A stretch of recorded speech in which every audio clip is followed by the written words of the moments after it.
I think the feeling so often in the Sea Symphony is of the sea itself, and the absolutely magnificent introduction where the choir and in the orchestra are in full burst. Behold the sea itself, and on its limitless heaving breast the ships. You're given immediately an idea of the magnitude of the sea, and the whole symphony then continues in this picture of sea and the seashore and the human experience of the sea. It's very good to be returning to Winchester Cathedral and the city of Winchester. We love performing there.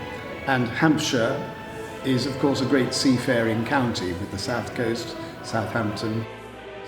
And the Royal Choral Society were there many years ago when the Queen Mary, the new Queen Mary, was named by Her Majesty the Queen, and we were there with the Royal Philharmonic at that ceremony. So we hope all the seafaring people of the south coast of Hampshire might be inspired and come and listen to us performing this great work. We will be singing the piece. The Royal Choral Society will be the choir, and we return to Winchester Cathedral after two wonderful concerts over the past few years, one of which was the Dream of Gerontius of Elgar.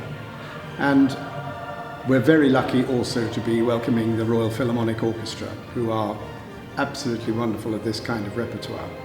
And they will create as much sound as the choir. They create an immense impact on the whole work. And then the two soloists who join with the choir and orchestra kind of add a nuance and inflection which gives the whole work a magnificence. But this is probably the biggest sing of all the concerts that we've done in the cathedral.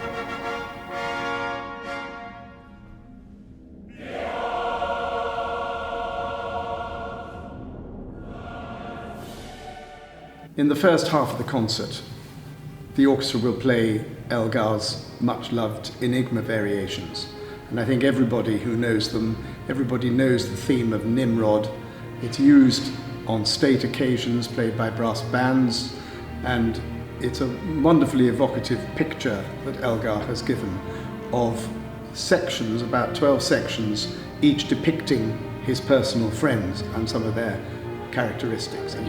Elgar's closest friend was the character represented by Nimrod.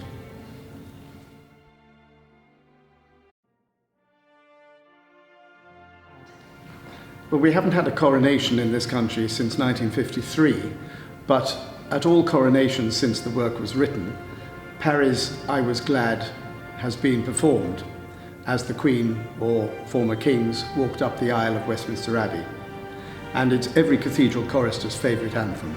And it's a 6-minute glorious blast to begin the concert. And unusually, this will be a full choir with the Royal Philharmonic playing, not just the normal cathedral performance with organ and choir.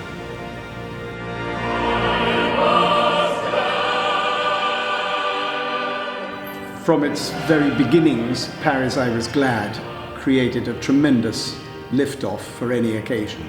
And it's one of the grandest of all cathedral anthems and one of the most loved and one of the greatest joys to sing.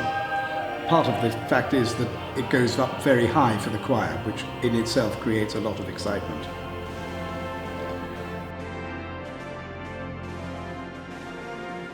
We're very lucky to be able to go back to Winchester Cathedral, our choir, the Royal Choral Society, and the magnificent Royal Philharmonic Orchestra, with whom we do many concerts over the years.